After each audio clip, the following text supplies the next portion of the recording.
Hi everybody, welcome to Be My Valentine. Today is February 14th and the topic is what makes a woman attractive and also what makes a man attractive.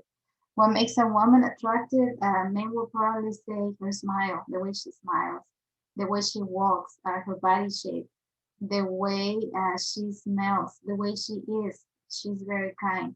And they will tell us what they miss about us when we're not present, when we don't come when we are expected, right? How is our presence missed? How are we missed when we're not close to them? What do they miss about us? And what are the traits that they can use to define us, to describe us, to refer from us, right? What are the traits that we have? So, what makes a man attractive? I'm going to tell you what is it for me. The ability to be a gentleman. If you are able to be a gentleman, I don't care if you're not that cute, but you're gonna be attractive because we like that. We like men who are attentive, men who are making it easy for you, men who are watching and seeing and taking care of your needs, men who are polite, men who sometimes don't need to explain themselves why they are leaving the table or why they are leaving the room or why they are leaving, right? So that's a gentleman, someone who doesn't need to ask for permission all the time, but is very kind and attentive to others and finds the way of making things easy for everybody. What do I like about men? Their skin, and it's not just the skin color. There's this brown skin that I find very sexy in men, and this is typically Hispanic people, but also people from other countries have that color that I like. But it's not just the color. It's not just the skin color. It's the texture of the skin. Is that skin when it's smooth, when it doesn't have pimples, when it doesn't have, some people has like holes in their face or like pimples or their skin is not smooth, right? I think that makes a person look less attractive, less sturdy or handsome. And why is the reason that people has this kind of faces or this kind of skin? When this uh, ways of having our skin and our face are cracked or are with pimples or they have holes. What psychologically means is that this is people who needs a closer relationship to their mother. It's people who is not close to their mom. It's people who is holding grudges, who is unable to forgive something that their mom did to them. So it's our distance from our mother that makes our skin that way. And many people can think that that is some predispositions that you have to put. Like for example, I met a friend like years ago when Alice was little, and she used to say they couldn't eat nuts because it will create pimples in their face. And I do understand the part of being allergic and some type of foods and making pimples in our face, like avocado or these natural greases that create pimples in our body. So the ability of food or ingredient to create a pimple in your skin doesn't mean that the pimple needs to be there forever or is that it's not going to go away or you're not going to find a way to cure it, right? There's ways of curing all of the sicknesses and symptoms that we have. It's just finding the root cause of the problem is what needs to be taken care of. The aspects that show in our skin, those are aspects that have to do with our emotions, with our feelings. So when we are showing something in our skin, we need to be able to associate it with an emotion. And typically, parts of the body have association according to their function. And it's I've been hearing before by Louise Hay that when women get breast cancer, is because they don't nurture themselves. So breast for women are our ability to nurture others, right? So what about the ability to nurture ourselves is sometimes what we don't do. We are good at giving to others, but we are not good at giving to ourselves. And that happens many times with women, especially when you are a mother. You don't know how to nurture and give to yourself. You do know how to do to others. and you only feel that you are supposed to do it to others. You don't think that it's okay to do it to yourself. And it's a way of not wanting to be selfish. But loving yourself has nothing to do with selfishness, and it has everything to do at the same time. And the reason is that loving yourself doesn't mean that you are selfish. And being selfish is not thinking on other people. Maybe you don't have to be thinking on other people. Maybe the one person that needs your attention is yourself. And you are debating, or taking a route or taking a turnaround from you to give attention to other people, to resolve someone else's issues, to resolve someone else's emotions, when the one person you need to work on is on yourself, right? So that's part of the skin. So I like a skin that is smooth. What makes skin smooth is also exercise. People who exercise, people who sweat a lot. I don't like big sweaters because, sweaters like the ones you wear on, the people who sweat a lot. So it's kind of disgusting when people sweat a lot or when someone is shaking your hand and they are sweaty. So those are symptoms of nervousness, but sometimes people just sweat a lot.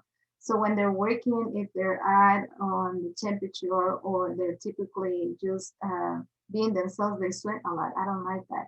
So which other way can a man sweat? Well, when they make love to you, of course. I had a man one time that it looked like he was raining on me, right? But that's different. It's a different temperature. It's a different activity. But men who typically sweat a lot, I'm not attracted to that. I like people who is clean with their habits. So people who is able to put lotion, perfume, cologne, who is able to take care of their nails. I like their nails to be clean.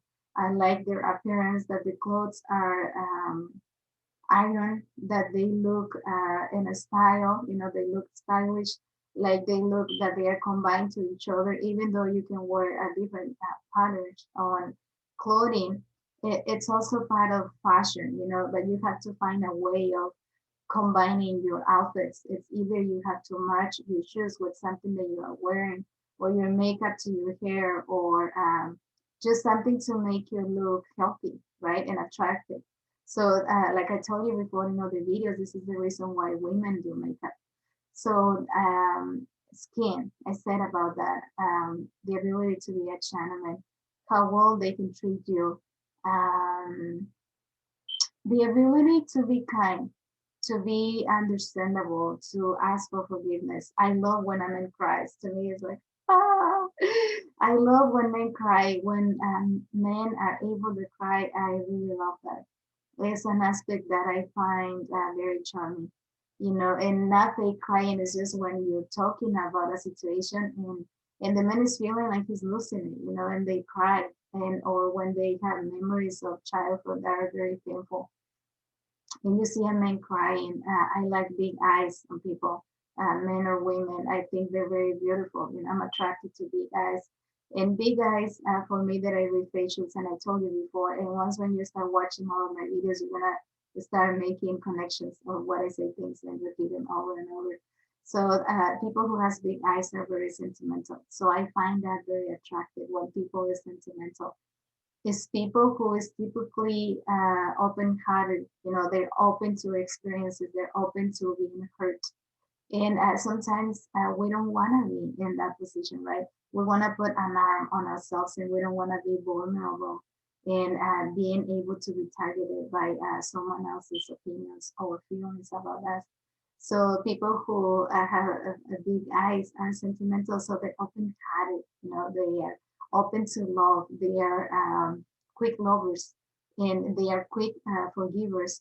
But they so the thing with people who's very sentimental is that they hold a lot of feelings and emotions inside them if they don't talk about it.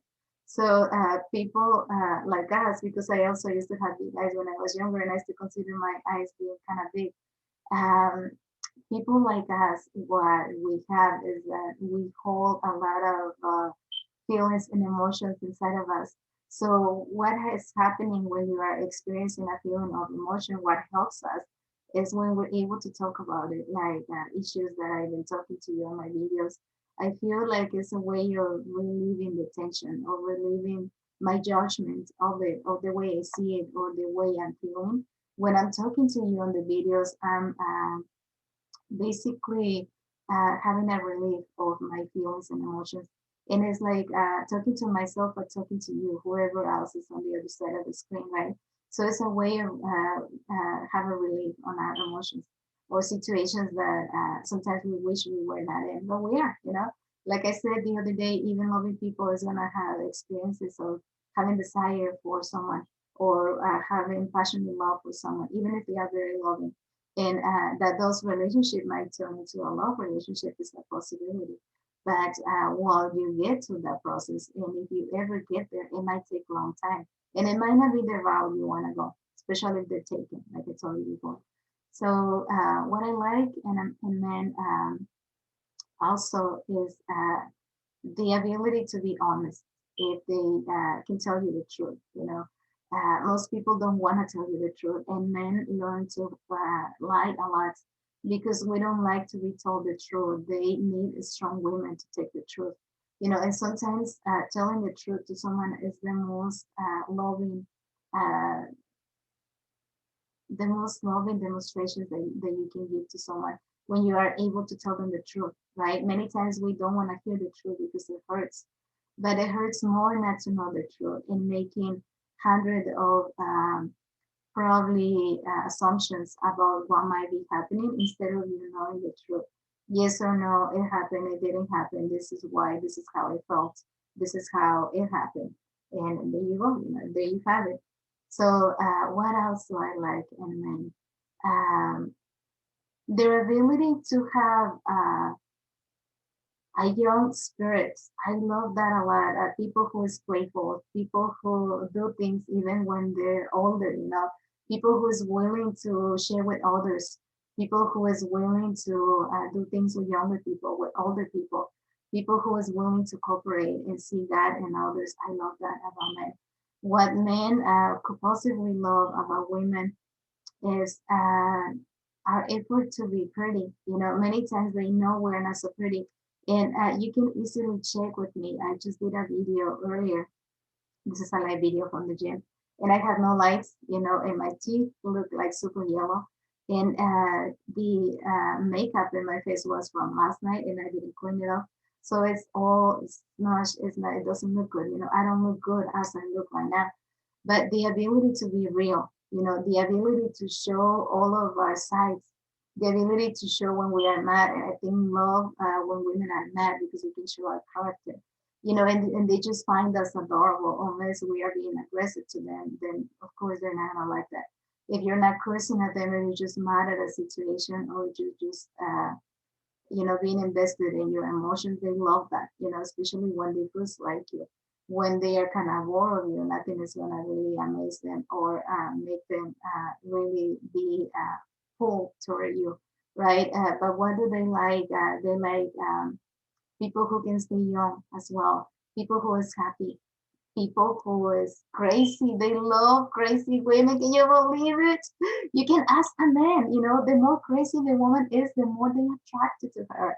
And why? Because crazy people are creative, right? You're finding ways to redefine yourself. You're finding ways to behave and finding ways of being different, and they love that.